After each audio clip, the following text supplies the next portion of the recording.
제가 어릴 적에는요, 초등학교 한 1학년, 2학년 때까지로 기억돼요. 그 이후로는 제가 잘 한 기억이 없습니다. 제가 살던 마을에 등화 관제 훈련이라는 걸 했어요. 뭔지 아십니까? 북한의 공습에 대비해서 밤에 갑자기 북한이 공습해 들어오면 안 되니까 모든 집들이 다 불을 끄는 거예요. 불을 끄고 한 30분 정도 다 꺼놓는 겁니다. 그래서 하늘에서 비행기가 봤을 때 저기에 마을이 있다는 표시가 전혀 나지 않도록 불을 다 끄는 거예요. 그런데 그럴 때 보면 꼭 그런 사람들이 있어요. 나는 괜찮겠지 하면서 TV 켜보고 놓고 계시는 분들, 일부러 훈련 받는다 그러면 더 TV를 크게 켜놓고 창문 다 열어놓고 일부러 그렇게 계시는 분들이 있어요. 그럴 때마다 뭐 통장님이든지 저희는 이장님이었는데 이장님들이 막 소리를 질러요. 누구네 집 좀 불을 좀 끄라고, 막 왜 불을 켜놓고 있냐고. 만약 그렇게 당신이 나는 괜찮겠지 하면서 불을 켜놓으면 어떻게 돼요? 아주 작은 불빛이지만 그 불빛이 저 하늘에서 보면 다 보이는 거라고. 어두우면 어두울수록, 제가 살던 동네가 산골이었거든요. 엄청 어둡습니다. 불 끄면 그냥 앞이 하나도 안 보여요. 그렇게 어두우면 어두울수록 작은 담뱃불 하나도 더 밝게 빛나는 법이라고 그렇게 고래고래 소함을 지르고 막 그랬어요. 당신이 밝힌 그 담뱃불이 저 멀리 한 10km 밖에서도 다 보인다고. 진짜 같지는 않습니다. 담뱃불이 아무리 밝아도 밖에서 보일 것 같지는 않은데, 10km 밖에서 보일 것 같지는 않은데, 그래도 아무튼 그 담뱃불 하나 때문에 온 마을이 다 죽을 수 있으니 당신 불을 꺼야 된다고 그럴 때가 있었어요. 이 말씀을 드리는 이유는 한 가지 중요한 사실을 저와 여러분이 먼저 인지하고 시작하려고 합니다. 어둠이 짙을수록 그 짙은 어둠 속에 작은 불씨 하나라도 밝게 빛나는 법입니다. 세상이 어두우면 어두울수록, 오늘 살아가는 우리의 삶의 현실이 어두우면 어두워질수록, 오늘 그리스도인들이 그 삶에서 나타내는 불씨가 아무리 작아도 그것이 하나님의 말씀을 통해서 밝히는 이 세상을 향한 빛이라면 그 빛은 아주 밝게 멀리서도 보이게 되어 있습니다. 역사를 보면 칠흑 같은 어두움 속에 홀로 빛나는 별과 같은 삶을 살고 간 사람들이 있습니다. 특히 성경에 그러한 사람들이 있죠. 이스라엘 역사 가운데 대부분이 다 어둠의 왕들이었어요. 하나님께서 기뻐하지 않는 왕들이었는데 그 수많은 왕들 중에 홀로 빛나는 별빛과 같은 삶을 살았던 왕이 있죠. 다윗이라는 왕입니다. 이스라엘의 지도자들 중에 수많은 지도자들이 변질되고 또 타락하고, 그래서 하나님 앞에 인정받지 못하는 삶을 사는 것으로 끝나버렸지만, 그러나 끝까지 그래도 하나님의 빛을 비추며 살았던 지도자 한 명이 있죠. 모세라는 사람이었어요. 또 사무엘이라고 하는 선지자는 이 세상에 많은 거짓 선지자들이 이 땅에 나타났을지라도 변함없이 하나님의 말씀의 빛을 비추어서 이스라엘 백성들을 빛으로 인도해냈던 선지자였습니다. 또 우리 예수님 이후에도 수많은 믿음의 사람들이 왔다 갔지만 베드로나 바울과 같은 사람들은 그런 믿음의 빛을 밝게 빛냈던 사람들 중에 하나예요. 여러분, 그런데 이 사람들이 과연 어떻게 그 삶의 빛을 발할 수 있게 되었을까요? 저는 성경을 읽을 때마다 그렇게 다윗처럼, 모세처럼, 바울처럼 그렇게 살다 갔으면 좋겠다는 생각이 많이 듭니다. 그래서 아마 옛날에 찬송가 가사를 지었던 분들 중에 한 분이 그렇게 지었죠. 낮엔 해처럼 밤엔 달처럼 그렇게 살 수는 없을까. 구원받은 하나님의 백성들이라면 누구나 그 마음속에 한 가지 소원이 있어요. 낮엔 해처럼 밤엔 달처럼, 예수님처럼, 모세처럼, 바울처럼 그렇게 살다 갈 수는 없을까. 그것이 우리 영혼의 소망이기도 하지요. 그런데 이 우리 영혼의 소망은 우리 자신의 소망만이 아니라 성경을 들여다보면 하나님의 소망이기도 합니다. 하나님께서는 하나님의 백성들이 이 칠흑 같은 어둠 속에서 빛처럼 아주 작은 불씨라 할지라도 밝게 빛나주기를 너무나 하나님이 소망하고 계십니다. 이 악한 세대 가운데 하나님의 나라가 임하여 그 하나님의 나라 속에 살아가는 하나님의 백성들이 이렇게 험한 세상 가운데 하나님의 빛을 발할 수 있도록 살아가기를 하나님은 원하고 계시다는 거예요. 그러한 방식으로 이 세상을 점점점 하나님의 나라로 물들여 가기를 하나님이 소망하고 계시다는 거예요. 그런데 그 일을 위해 예수님이 이 땅에 오셔서 하신 일이 있어요. 하나님의 백성들이 하나님의 나라를 위하여 또 하나님의 이름을 위하여 영광스럽게 빛나주기를 바라면서 예수님이 이 땅에 오셔서 하신 일이 있어요. 그것이 뭐냐면 바로 하나님의 말씀을 주시는 일이에요. 예수님은 그냥 십자가에 달려서 죽으시고 부활하시고 나는 구세주야 하고 승천하셔서 가시기만 한 것이 아니에요. 예수님이 이 땅에 오셔서 그냥 십자가에 달려 죽음으로 말미암아 너희는 다 의롭다고 인정받았어 끝 하고 가신 게 아니라 그 십자가에 달려 죽으시기 이전에 자기가 해야 할 일, 이 땅에 오셔서 해야 할 일을 하고 가셨으니 그것이 뭐냐면 하나님의 사람들, 하나님의 택하신 사람들을 불러서 그들에게 하나님의 말씀을 전해주신 거예요. 오늘 누가복음 11장에서 우리는 예수님께서 예수님의 제자들을 불러 일으키시는 장면들을 봤어요. 그리고 그들에게 기도를 알려주셨고 그 기도 속에 예수님의 제자들의 정체성, 그들의 삶이 무엇인지를 알려주셨고 그들의 사명이 무엇인지를 알려주셨어요. 그러면서 예수님은 계속해서 제자들에게 말씀하셨습니다. 하나님의 말씀을 있는 그대로 받아서 전해주셨어요. 다시 말해서 오늘날 하나님의 나라의 백성들이 예수님의 제자들이 이 땅에서 칠흑 같은 어둠 같은 이 세상에서 어떻게 하면 담뱃불만한 불씨라도 되어서 이 세상을 비추는 빛으로 살아갈 수 있느냐, 그 비결은 어디에 있어요? 하나님의 말씀에 있다는 거예요. 예수 그리스도께서 우리에게 전해주신 그 예수 그리스도의 메시지, 하나님의 말씀 속에 오늘 우리가 이 세상을 빛처럼 살아갈 수 있는 비결이 담겨 있는 거예요. 그래서 시편 23편의 말씀에 이 다윗이라고 하는 밝게 빛났던 믿음의 왕이 이런 고백을 한 거예요.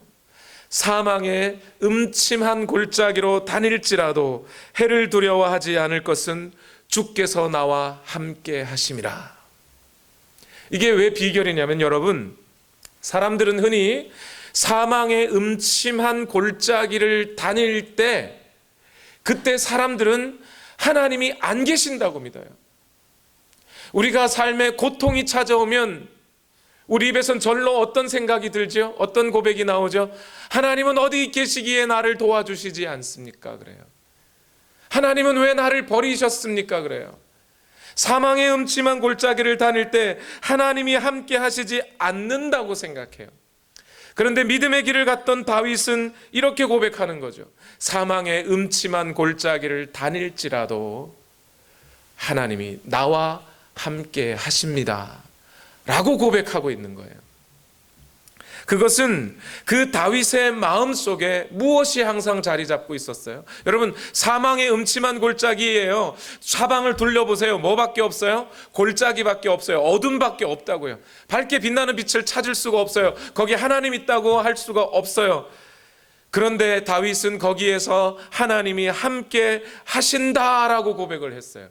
왜요? 그의 마음속에 하나님의 말씀이 항상 자리 잡고 있었고 그의 마음속에 하나님의 말씀이 빛을 비추고 있기 때문에 다윗은 고백하는 거예요. 사망의 음침한 골짜기를 다닐지라도 하나님이 지금 나와 함께 하십니다. 여러분, 오늘 이 말씀을 여러분 잘 들어주십시오.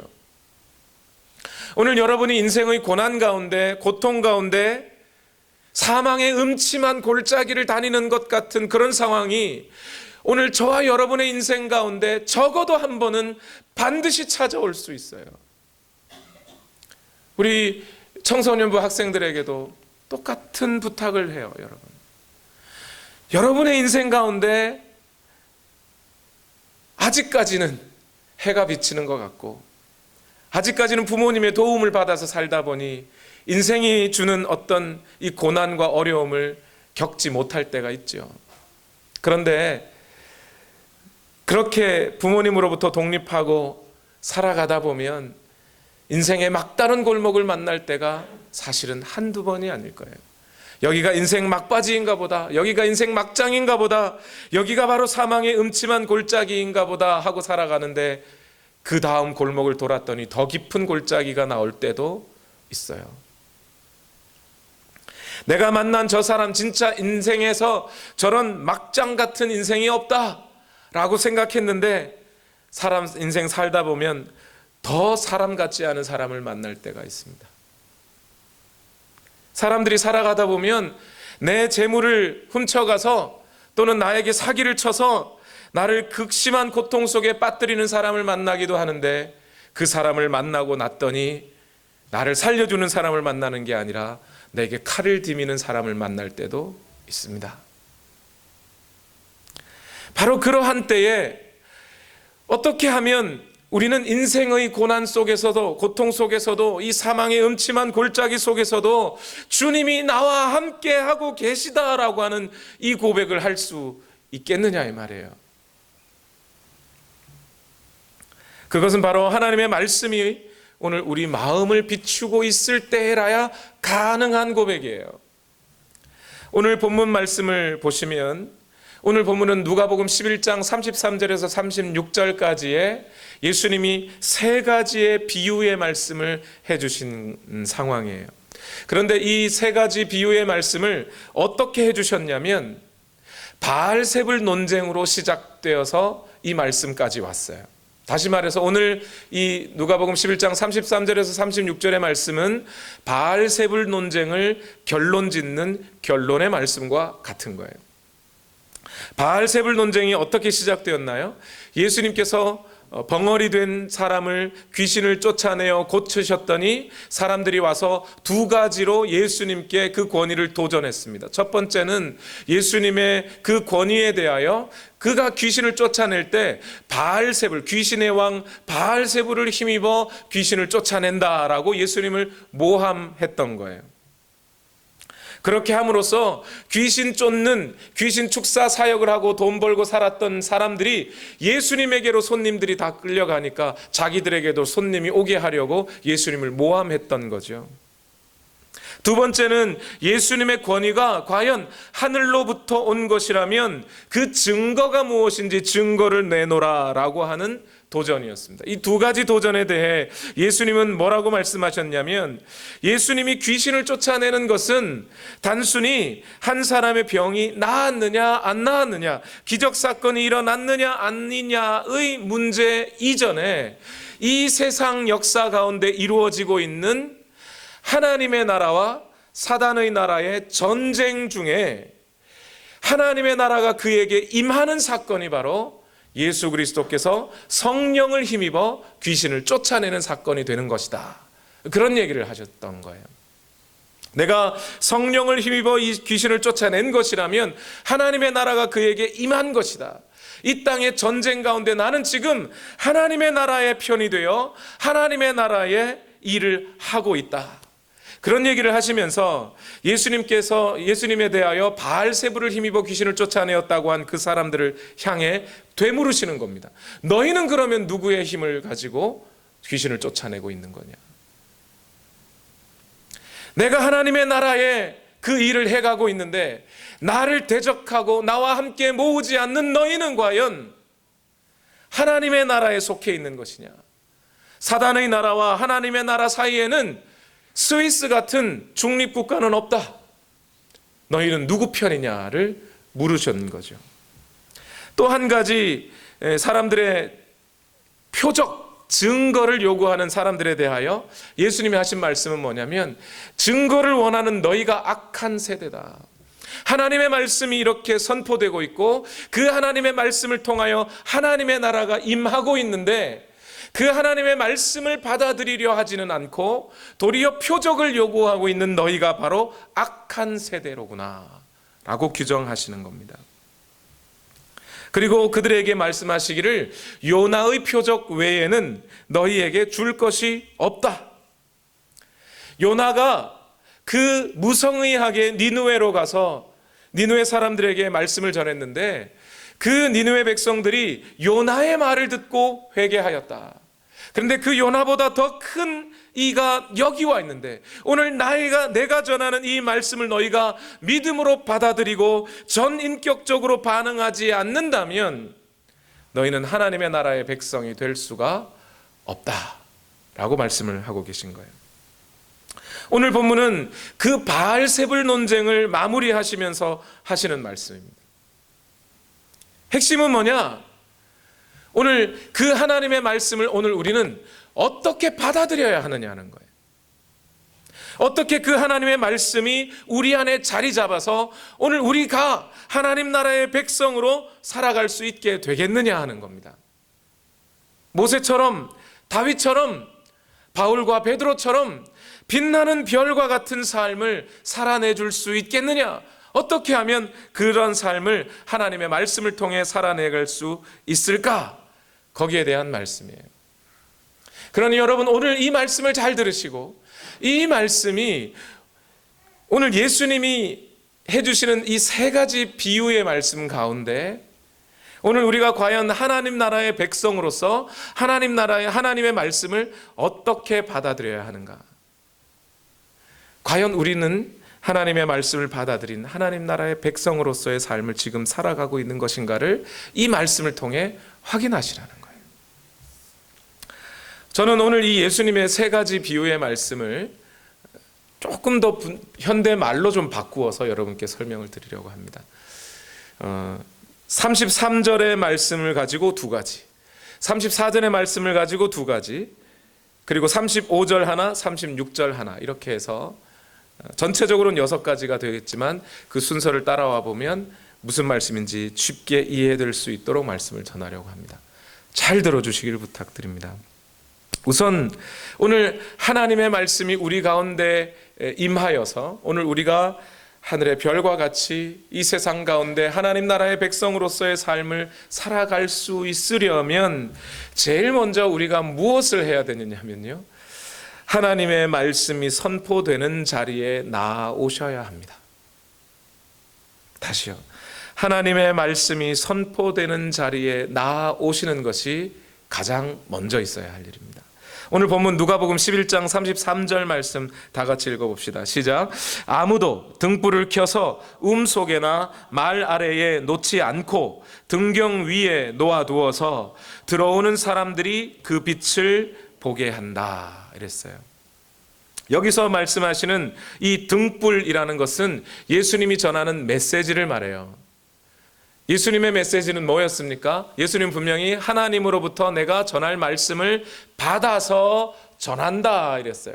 다시 말해서 예수님의 메시지나 하나님의 말씀이나 동일한 거예요. 같은 거예요. 그 하나님의 말씀, 예수님의 메시지, 그 등불을 예수님은 어떻게 한다고요? 등불을 켜서 속이나 땅을 판 옛날 그 원시인들의 방을 우음이라 그러죠.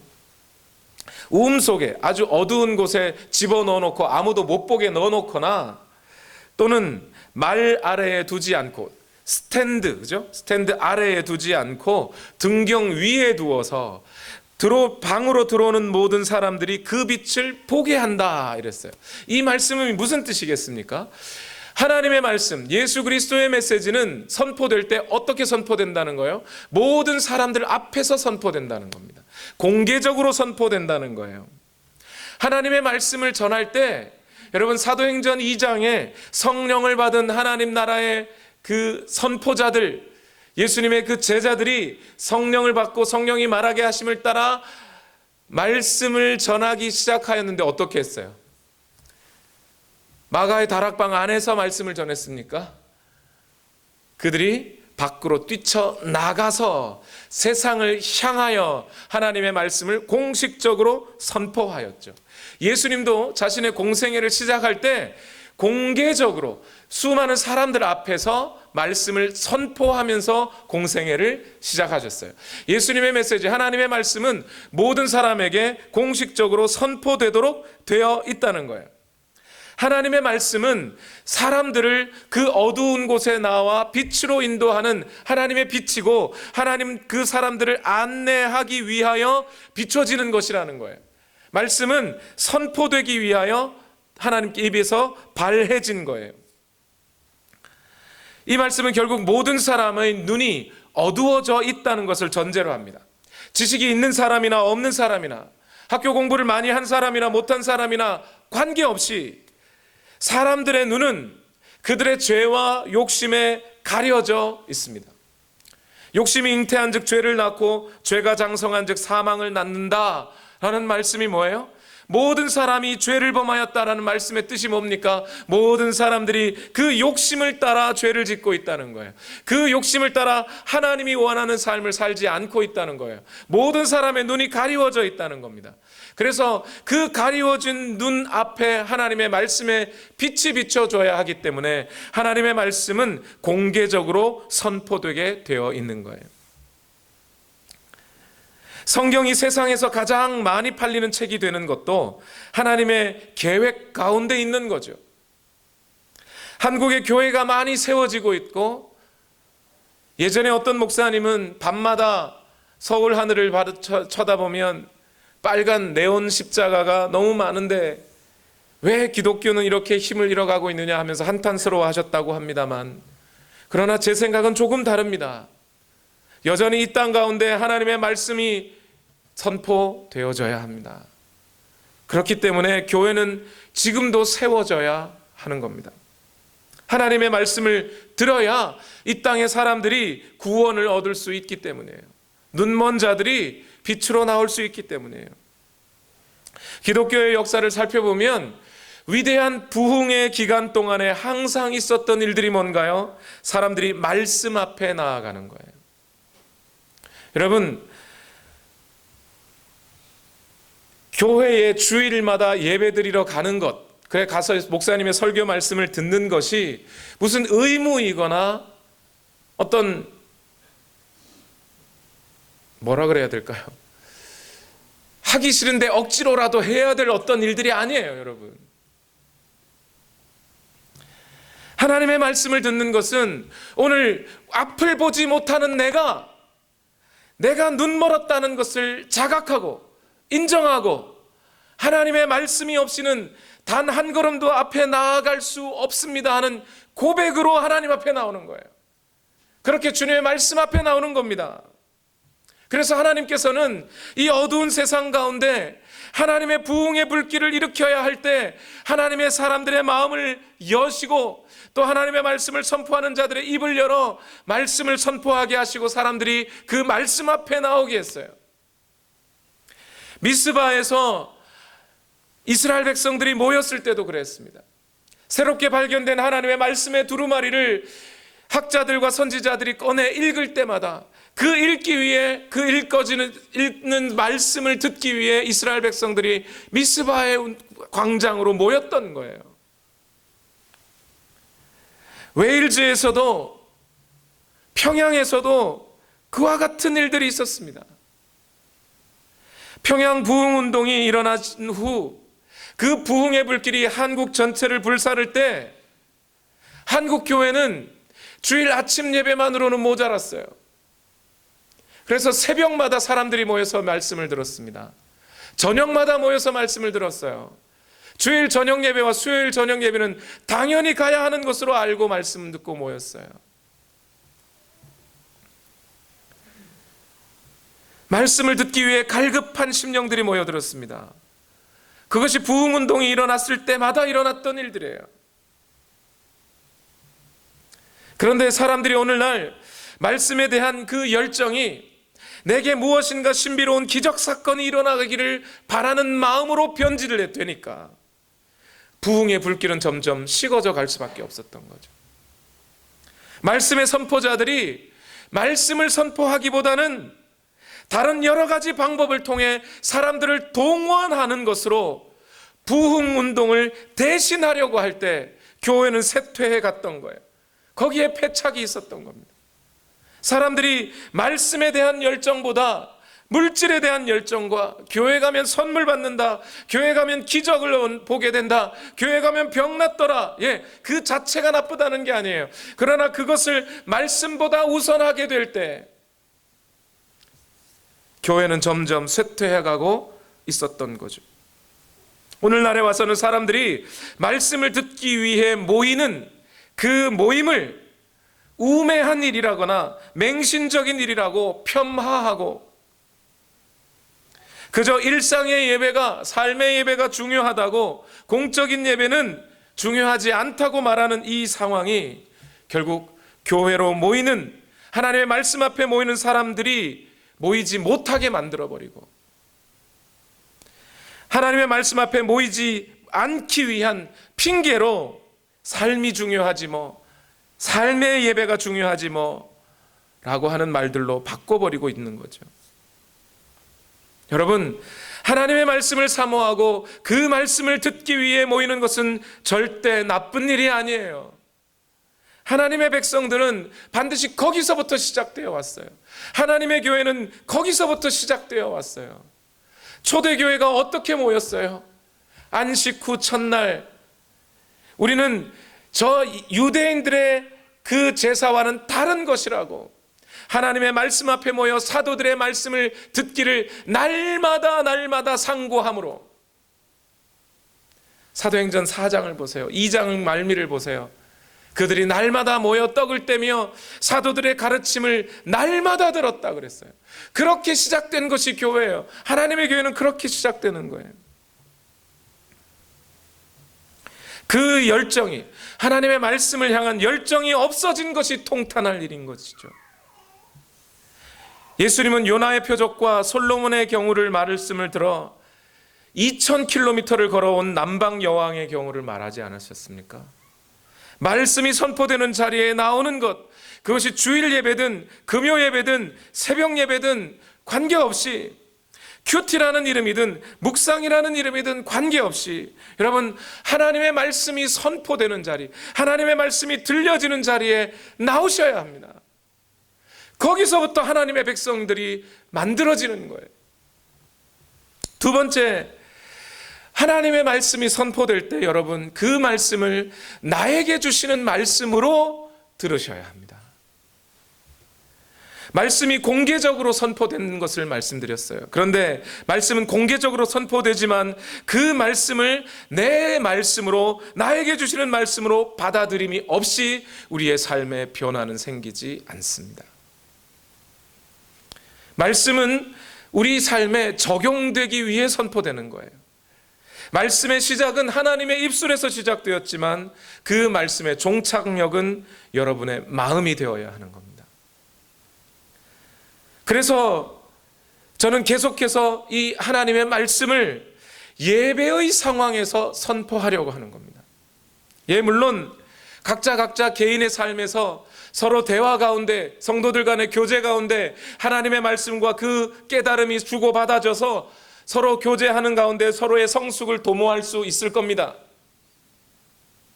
여러분들이 매일마다 내가 사랑하는 사람들과 함께 모여 티 모임을 가지는 것, 나쁜 것은 아닙니다. 그러나 하나님의 말씀이, 그 말씀이 나의 말씀으로 받아들여지기 위해 오늘 우리는 예배라는 상황 속에서 말씀을 들어야 하는 겁니다. 여러분, 이 예배의 상황이 어떤 것을 이야기하냐면 모세가 시내산에서 하나님의 돌판을 받을 때의 상황을 이야기하는 거예요. 하나님이 그를 불러 올리십니다. 그가 하나님의 음성을 쫓아 시내산으로 올라갑니다. 그때 그가 발견했던 건 뭐죠? 가시떨기 나무가 불에 타는 것인데 불꽃은 있는데 나무는 타지 않더라는 거예요. 신비한 광경입니다. 거기에 눈이 쏠려 있을 때 그 모세에게 음성이 들립니다. 네가 선 곳은 거룩한 곳이니 너의 신을 벗으라. 신을 왜 벗어요? 왜 벗고 있는 거예요? 내가 하나님 말씀 앞에 고스란히 드러나 보인다는 것. 나 자신 하나님의 말씀 앞에 엎드리겠다는 거예요. 나 자신 하나님의 말씀 앞에 발가벗은 것과 같이 되어버리겠다는 겁니다. 그래서 그 하나님의 말씀을 받아들이겠다는 거예요. 그 말씀은 그저 세상을 향해 선포되는 말씀이 아니고 저 멀리 어떤 다른 나라를 위해 선포되는 게 아니라 바로 나에게 주시는 말씀이니 내가 그 말씀을 듣고 순종하겠습니다 하는 마음으로 신발을 벗는 거예요. 여러분, 그래서 오늘 여러분에게 말씀드립니다. 모든 공예배의 상황에서, 그것이 주일 예배든 금요 예배든 새벽 예배든 가정 예배든, 그 말씀을 전하는 자가 목사이든 전도사이든 아니면 가정에서 아버지가 말씀을 전하는 것이든 관계없이 여러분 예배의 상황에서 말씀을 들으시리라는 겁니다. 그 말씀이 내게 주어졌으나 내가 그 말씀을 받아들이지 않으면 나는 그 말씀이 비춰지지 않아 나는 죽을 수도 있다는 그 마음, 그 절박한 마음이 예배의 마음이에요. 이스라엘 백성들이 하나님 앞에 제사 지낼 때 어떻게 해요? 양을 잡아 각을 뜨듯이 하나님의 말씀이 내 심장을 후벼 파는 한이 있어도 나는 그 말씀 앞에 무릎 꿇겠습니다 하는 마음으로 들으시라는 거예요. 여러분, 물론 목사는 이 말씀을 들고 성도들을 치는 설교 따위 하면 안 되겠지요. 자기 마음에 드는 성도는 칭찬하고 마음에 들지 않는 성도들은 막 쳐서 결국은 쫓아내는 일을 하면 안 되겠죠. 그러나 여러분, 하나님의 말씀이라는 어차피 여러분의 마음에 찔림을 주기 위해서 말씀이 주어져 있어요. 그래서 그 말씀을 나에게 주시는 말씀으로 들을 때 항상 찔림이 있게 마련이에요.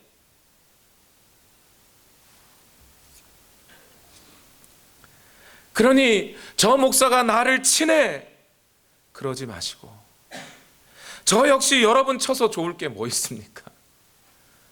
치려고 설교하지 않아요. 모르겠습니다, 다른 목사님들은 어떤지. 근데 저는 그렇게 설교하지 않습니다. 여러분 치려고 설교하지 않아요. 여러분들이 목사라는 사람들을 어떻게 보실지 모르겠지만 이 자리에 서서, 아니 여러분 자신이 이 자리에 서서 하나님의 말씀을 전한다고 한번 생각해 보세요. 내가 오늘 저 사람한테 한 소리 해가지고 저 사람 보내버려야지, 그러려고 여기 서겠습니까? 그 마음이 들 것 같으세요? 그러니 그런 의심하지 마시고, 오늘 목사의 어떤 설교가 여러분 마음에 찔림이 있고 나에게 주시는 말씀으로 들린다면 회개하시면 되는 거예요. 돌이키시면 되는 거예요. 그렇게 여러분이 나에게 주시는 말씀으로 들을 때 바로 그때 여러분의 삶의 문제가 해결되는 거예요.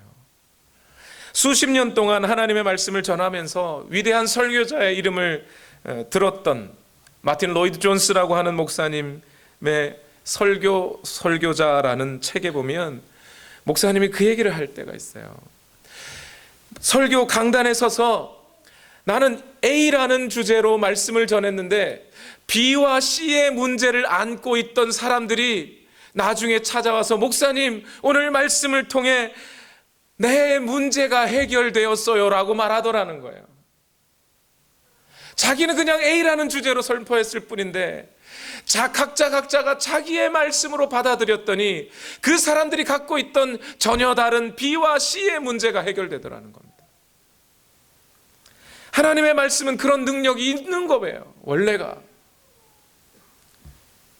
물론 여러분이 설교자가 마음에 안 들 수 있겠지요. 그때 여러분 요나의 표적을 생각하십시오. 초췌한 몰골로, 그것도 아수르가 침략해 들어가서 엄청난 손해를 입혔던, 한마디로 식민지 국가인 이스라엘의 선지자가 아수르에 찾아와서, 그것도 수도 항복판에서 무성의하게 전해준 본질이 많이 왜곡된 그 설교를 듣고도 니느웨 백성들은 살아났습니다. 이 앞에 있는 설교자가 아무리 못나 보이고 부족한 자로 보일지라도 그 강단에서 떨어지는 말씀이 여러분들이 그 말씀을 어떻게 받아들이느냐에 따라 여러분의 영적인 생명이 좌우될 수 있다는 얘기예요. 두 번째가 지나왔죠. 세 번째, 말씀이 선포되는 자리에 모이시고, 첫 번째.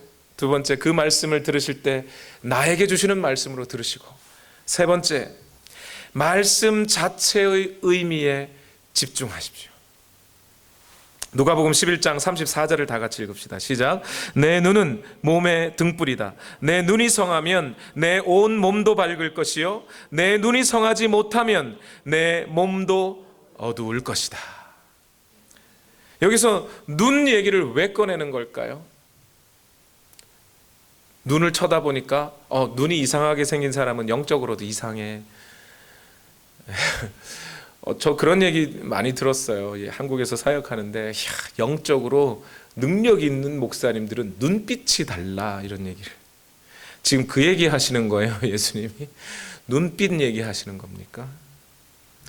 예수님은 지금 이렇게 말해요. 눈이 몸의 등불이다. 눈이 성하면 네 몸이 성할 것이고 눈이 성하지 못하면 몸도 얻을 것이다. 지금 무슨 얘기를 하고 있는 거예요? 하나님의 말씀을 보고 이해하고 받아들일 수 있는 그 눈이 성해서 하나님의 말씀을 포착하고 이해하고 받아들일 수 있는 그 눈이 밝으면 우리의 모든 영적인 상태가 밝아질 거라는 얘기예요. 예수님의 말씀이 등불이 이제 비춰졌는데 그 빛이 밝으냐 안 밝으냐의 문제가 아니라 오늘 그 말씀을 분별해내는, 그 빛을 분별해내는 우리의 눈이 밝혀져 있는지가 중요하다는 겁니다. 한국교회가 시작된 지 100년 이상이 넘었습니다. 그런데 지금 쇠퇴를 겪고 있어요. 한국교회 잘했어요. 그런데 뭘 잘못했어요? 하나님의 말씀을 보는 눈을 열어주지 못했어요. 따지지 마, 묻지 마. 믿으면 돼. 덮어놓고 믿어. 이렇게 사랑 성도들을 가르쳐 왔어요. 그러면서 그러한가 하여 그 말씀을 상고하고 기억했던 베레아 사람들의 그 선한 태도, 그것을 성도들에게 가르쳐 주지 못했어요. 그러다 보니 우리 삶을 살아가는 동안에 문제가 생기고 고난이 찾아오면 하나님의 말씀의 빛을 비추어 이 고난의 의미가 무엇인지, 내 인생에 찾아오는 이 문제가 왜 찾아왔는지를 이해하고 그 문제를 해결해 가야 하는데, 말씀을 이해하는 빛이 없으니 자신의 문제가 찾아오면 이게 하나님이 나를 버리셨구나, 해석이 안 되는 거예요. 고난이 왜 찾아오는지 이해가 안 되는 거예요. 그러니까 나 교회 안 가, 그러는 거죠. 하나님께 그렇게 기도했는데 하나님이 내게 기적 일으켜 주실 줄 알았더니 우리 어머니 돌아가시게 하셨다고. 내가 그렇게 기도해서 우리 아버지 암 좀 낫게 해달라고 그래서 교회를 찾아갔는데 옆집 아저씨 암은 낫게 해주시고 왜 우리 아버지 암은 낫게 안 해주시고 우리 아버지를 죽이셨냐고, 그러면서 하나님으로부터 멀어지게 만들었단 말이에요. 왜요? 그 마음속에 하나님의 말씀이 없으니 자기 인생 가운데 고난이 찾아왔을 때 그 고난의 의미를 해석할 수가 없는 거예요. 이해할 능력이 떨어지는 거예요. 10대 아이들에게 맨날 수련회 가서 눈물 흘리고 기도하고 방언받는 것으로 만족해버렸단 말이에요. 기도하는 게 잘못이라는 게 아니에요. 눈물 흘리는 게 잘못이라는 게 아니에요. 방언받지 말라는 게 아니에요. 그 모든 것 위에 하나님의 말씀을 주어서 하나님의 말씀을 가지고 이해하게 해줘야 되는데, 그 말씀을 가지고 이해하지 못했더니 아이들이 대학 갈 때마다 부모님을 떠나면서 교회도 떠나는 거예요. 믿음에서 떠나는 거예요. 군대 가기 전에는 내가 군대 갔다 와도 열심히 신앙생활 잘할 거라고 해놓고 군대 갔다 와서는 교회 선배 만나서 우리 술 한잔 하시죠, 이렇게 나오는 거죠.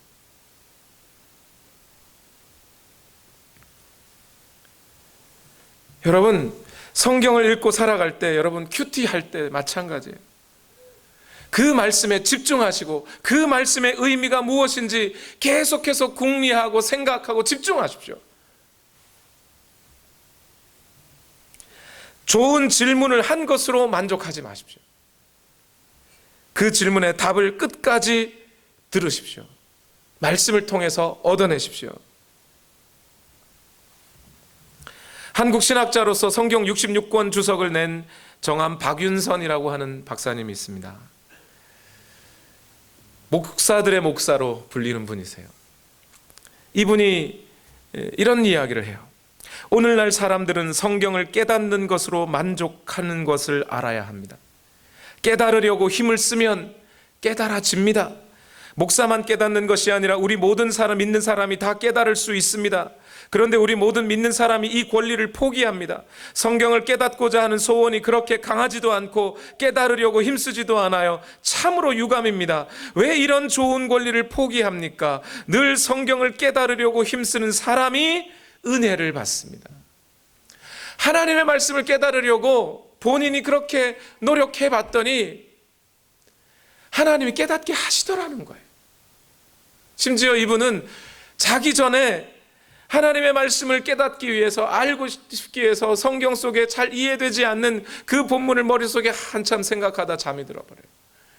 그러고 새벽에 2시, 3시쯤 깨어나서 다시 하나님 앞에, 하나님 이 말씀 뜻이 무엇인지 모르겠습니다 하고 기도하면 하나님이 그 말씀의 뜻을 풀어주시더라고요. 그러면서 이 박윤선 목사님이 그렇게 얘기합니다. 말씀을 들을 때 그저 듣는지 마는지 말씀에 무관심해서는 안 됩니다. 전에도 이야기했지만 말씀에 대해 무관심한 사람은 술 먹고 배를 묶어둔 채로 노젓는 사람과 같습니다. 그냥 여러분 교회에 나와서 성경 펴놓고 제 아무리 내가 말씀을 다 듣는다고 해도 그 말씀을 집중하지 아니하고 그 말씀의 의미에 마음을 쏟지 않고 그냥 들으면 배를 묶어놓고 노젓는 거랑 똑같다는 거예요. 그냥 가만히 앉아서 설교자의 설교에 귀 기울이지 않고 그 뜻을 풀어 해석해 주는데도 귀 기울이지 않으면서 은혜 받을 생각을 하지 마셔요, 여러분. 네 번째, 여러분의 삶의 여러 가지 문제 상황 속에서 말씀을 기억하셔야 됩니다. 말씀을 떠올리셔야 돼요. 의식적인 훈련을 하시라는 거예요. 이 의식적인 훈련이라는 게 뭐냐면, 여러분 팔자다리 걷는 분들 많으시죠? 그 팔자다리를 고치려는데 얼마의 시간이 걸리겠습니까? 팔자다리가 11자가 되려면 어느 정도 노력하면 고쳐질 것 같으세요? 저희 아들이 다니던 학교 체육 선생님이 그렇게 팔자다리로 달리기를 잘 못하던 학생들에게 3일 만에 그 팔자다리를 고치게 해줬다는 겁니다. 여러 번. 3일이면 충분하다는 거예요. 다리를 안쪽으로 포개서 앉았다 일어났다 여러 번, 이렇게 다시 포개서 앉았다 일어났다 여러 번을 하되 의식적으로 해야 돼요. 자기 자신이 무의식적으로 팔자다리를 걸을 때 이러면 안 되지 하고 모으고 또 모으고, 그렇게 의식적인 훈련을 3일만 하면 된다는 거예요. 그런데 사람들이 그 의식적인 훈련을 하지는 않고 안 된다고만 하더라는 겁니다. 하나님의 말씀이 사망의 음침한 골짜기를 다닐지라도 하나님의 말씀이 여러분 가운데 빛이 나게 하기 위하여, 여러분 계속해서 여러분의 삶의 고난의 상황에서, 하나님의 말씀이 보이지 않는 상황에서, 하나님의 빛이 보이지 않는 상황에서 하나님의 말씀을 여러분 마음속에 계속 떠올리셔야 하는 거예요. 그래서 골로새서 3장 16절 말씀에 사도 바울은 골로새 교회 성도들에게 그리스도의 말씀이 여러분 가운데 풍성히 살아있게 하십시오 그랬어요. 이게 무슨 뜻이겠습니까? 아니 어떻게 하나님의 말씀이 우리 가운데 풍성히 살아있게 합니까? 에이 그런 건 있을 수 없어, 안 돼. 어떤 사람들은 늘 된다는데 나는 안 돼. 안 된다고 하지 마시고 그 여러분의 상황 속에서 하나님의 말씀을 자꾸 기억하시란 말입니다. 다윗이라고 하는 사람은 하나님 앞에 계속 물었던 사람이에요. 전쟁에 나갈 때도, 적군이 쳐들어왔는데도 하나님 전쟁 나갈까요 말까요? 하나님은 어떻게 나를 부르시는 겁니까? 계속 물었어요, 여러분. 마지막으로 다섯 번째요. 정기적으로 점검하십시오. 오늘 누가복음 11장 35절과 36절 말씀인데 먼저 35절을 읽어보겠습니다. 시작. 그러므로 내 속에 있는 빛이 어둡지 않은지 살펴보아라. 여러분, 우리 교회 잔디가 깔끔하게 깎여져 있다면 그 얘기는 뭐겠어요? 항상 누군가가 잔디를 계속 깎고 있다는 얘기예요. 한번 지나가 보고 이 교회 잔디가 참 잘 깎여져 있네 하는 것은 그런 그 뜻이죠. 우리에게 죄성이라는 것이 있어요, 사람에게. 그래서 하나님의 말씀으로부터 계속 멀어지려고 해요. 그럴 때마다 어떻게 해요? 또 보고 또 보고 점검하고 또 점검해요. 여기서 점검하라는 것, 살펴보라는 것, 그건 뭐예요? 우리 자신을 돌아보라는 거예요. 자신이 밝은지 살펴보라는 거예요. 여기에 살펴보라라는 단어가 스코페오라는 단어인데 빌립보서 2장 4절에 보면 서로 돌아보아 사랑과 선행을 격려하며가 나오죠. 돌아보아, 그게 스코페오예요. 여러분, 우리는 우리 자신을 볼 때 너무 넉넉합니다. 우리 자신에게 너무 관대해요. 나는 괜찮다고 생각하며 우리를 봐요. 남들을 볼 때는 어떻게 봐요? 면밀히 보죠. 단점을 먼저 보죠. 나쁜 걸 먼저 봐요. 어떻게 보라는 거예요? 우리 자신에게 무엇을 잘못하고 있는지 철저하게 남을 보듯이 우리 자신을 돌아보라는 거예요. 그래서 오늘 여러분, 목사님 설교가 항상 은혜만 되는 건 아니잖아요. 가끔씩 졸립고 힘들고 이거 왜 들어야 되는지, 왜 나와야 되는지 모를 때가 있잖아요. 그러면 저 목사가 이렇게 보지 마시고 누가요? 내가 뭘 잘못 듣고 있는지를 보시란 말입니다. 저는 저를 돌아볼 테니 여러분도 여러분을 좀 돌아보십시오. 설교자를 쳐다보면요, 그러지 않아도 말씀의 은혜가 안 될 때 설교자 쳐다보면 더 안 됩니다. 여러분, 제가 여기 예수님이 아니잖아요. 제 안에 부족함이 많잖아요. 그것부터 쳐다보다 보면 아이고 김 목사 니나 잘해 라는 생각이 자연스럽게 들게 돼 있어요. 말씀의 은혜가 안 되거든 저를 보지 마시고 여러분 자신을 돌아보셔야 돼요. 캄캄할 때, 인생의 고난이 찾아올 때 여러분 내면을 살펴보셔야 돼요. 말씀이 나를 비치고 있는지 그걸 보셔야 된다는 겁니다. 이러한 5가지 사실을 기억하고 그렇게 말씀으로 나 자신을 비춰내면 오늘 우리는 어떤 사람이 될까요? 누가복음 11장 36절 다 같이 읽읍시다. 시작.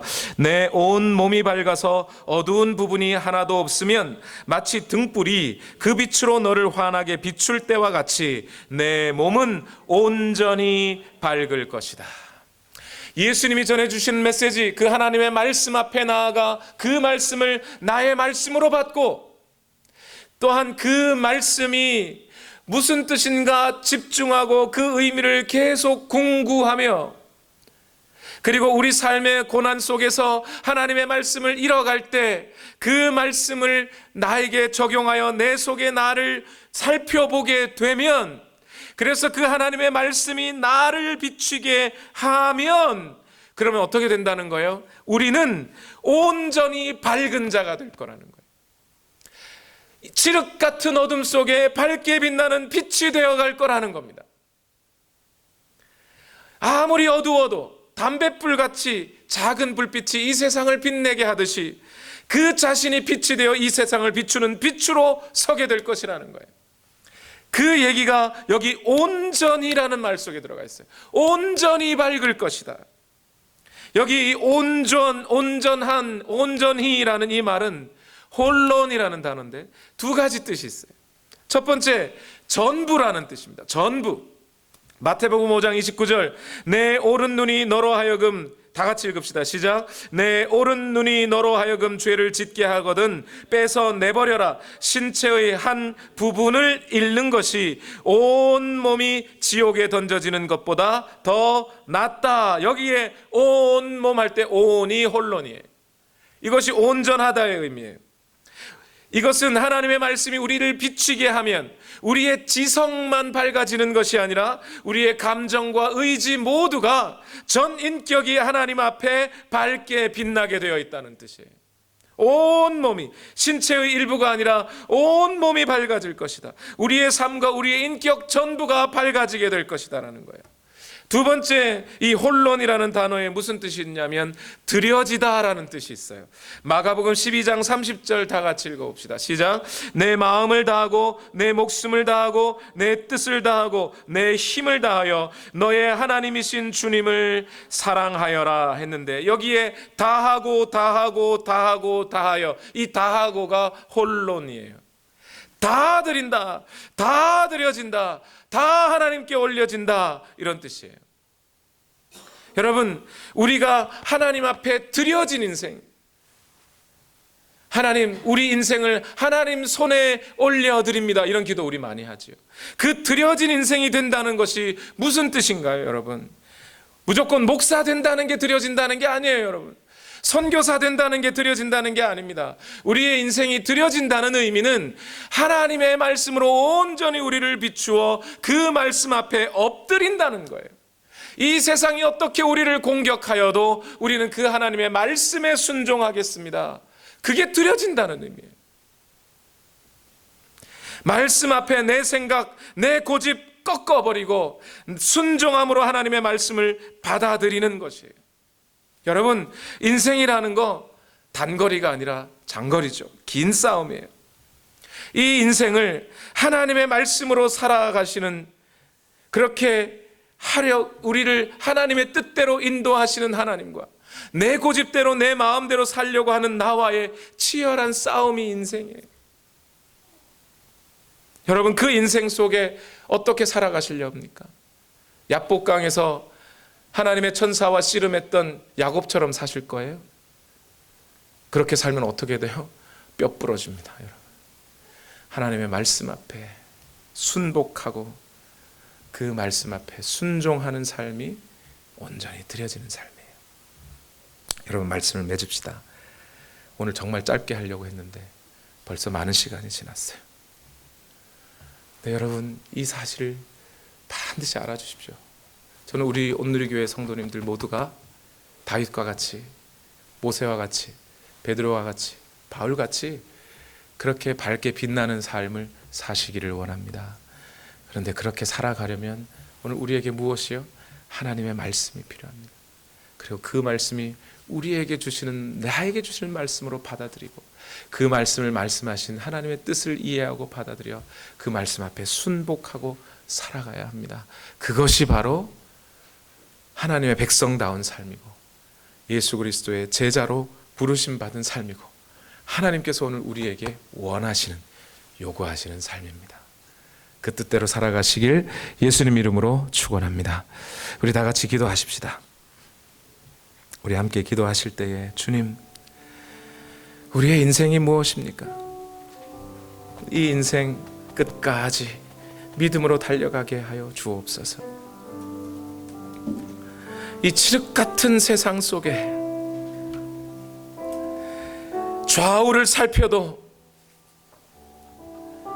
사망의 음침한 골짜기밖에 보이지 않는 이 세상에서 어찌하여 우리는 빛을 잃고 살아갑니까? 오늘 우리 자신에게, 우리 안에, 우리 마음속에 하나님의 말씀이 빛이 되어 그 말씀을 쫓아가기를 원하오니 주여, 오늘도 우리를 인도하여 주시옵소서.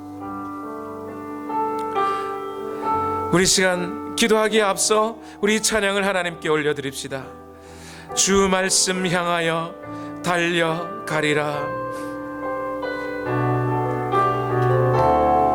주 말씀 향하여 달려가리라. 주 말씀 향하여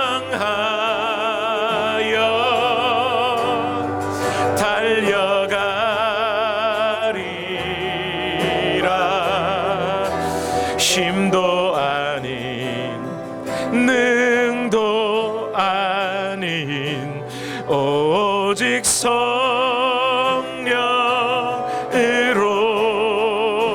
주 얼굴 향하여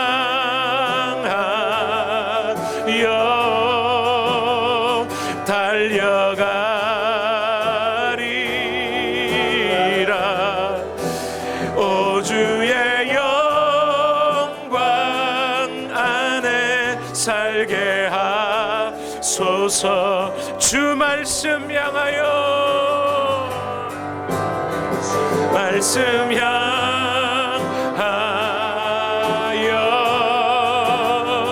달려가리라.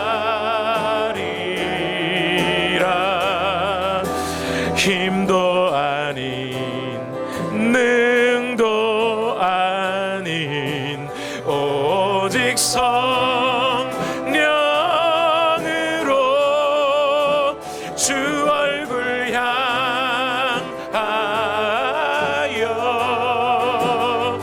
달려가리라.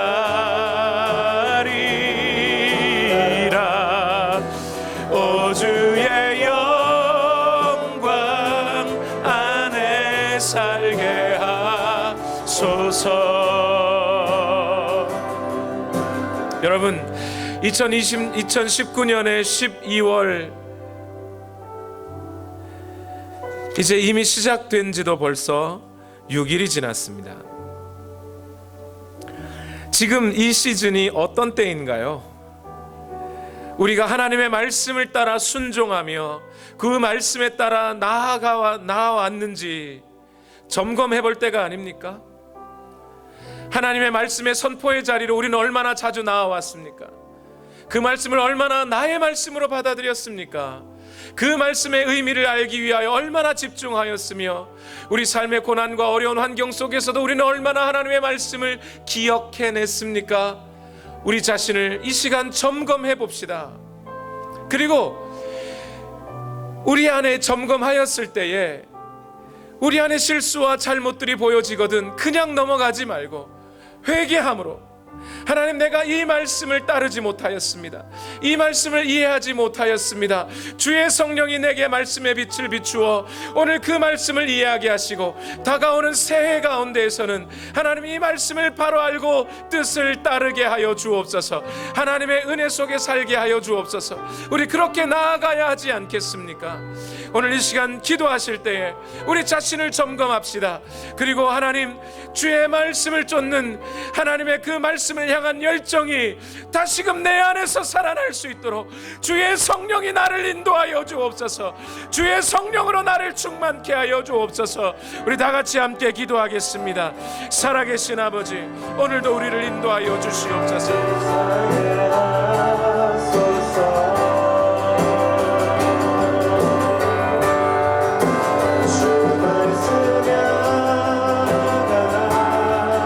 하나님, 오늘도 우리를 인도하여 주시기를 원합니다.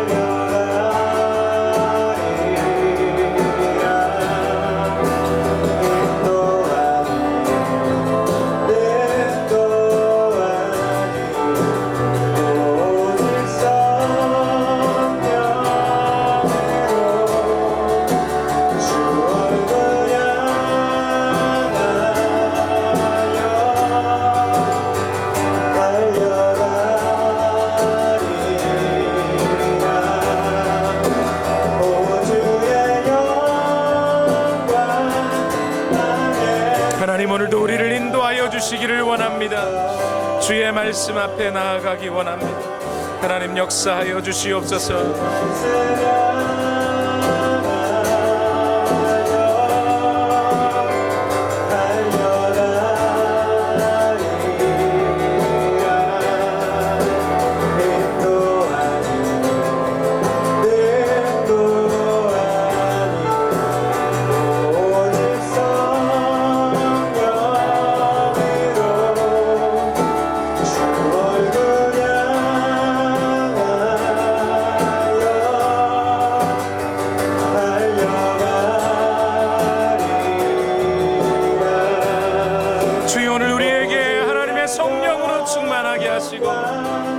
은혜를 풍성케 하옵소서. 주여, 역사하여 주시기를 원합니다. 하나님, 인도하여 주시옵소서.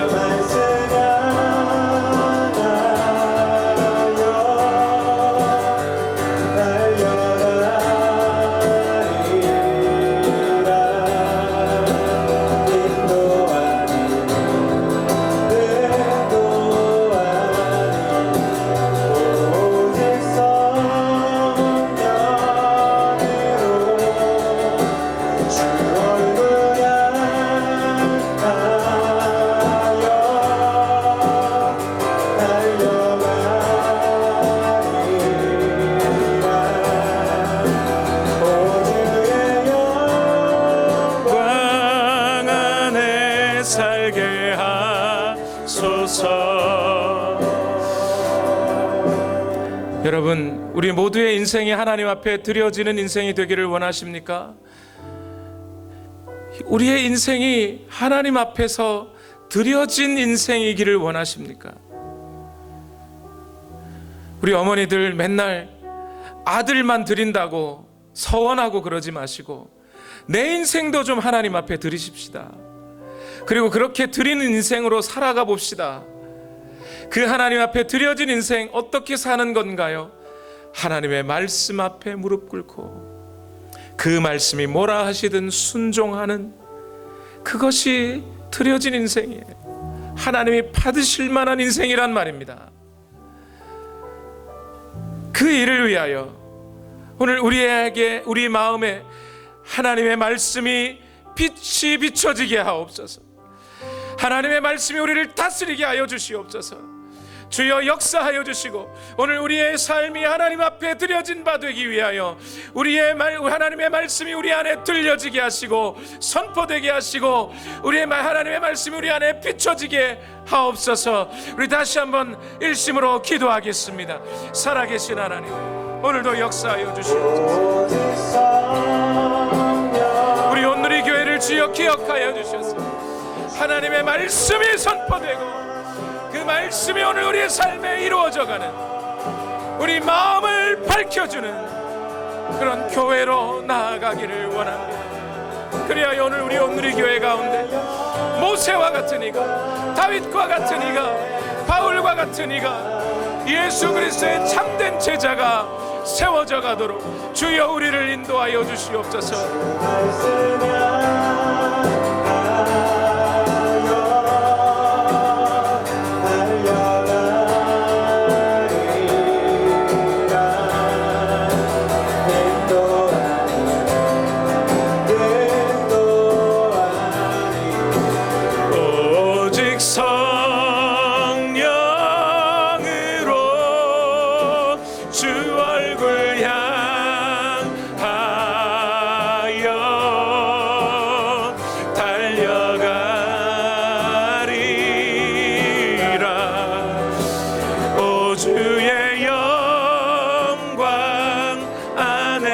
살게 하소서. 살아계신 하나님, 우리가 예수님의 제자로 살아가고 싶습니다.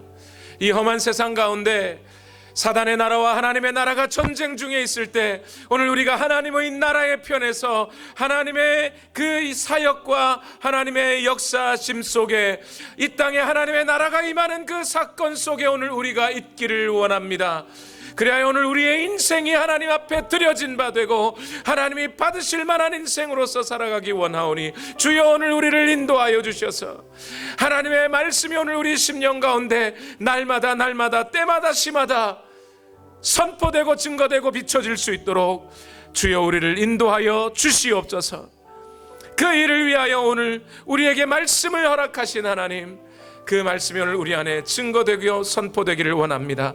주여 우리를 인도하여 주시옵소서.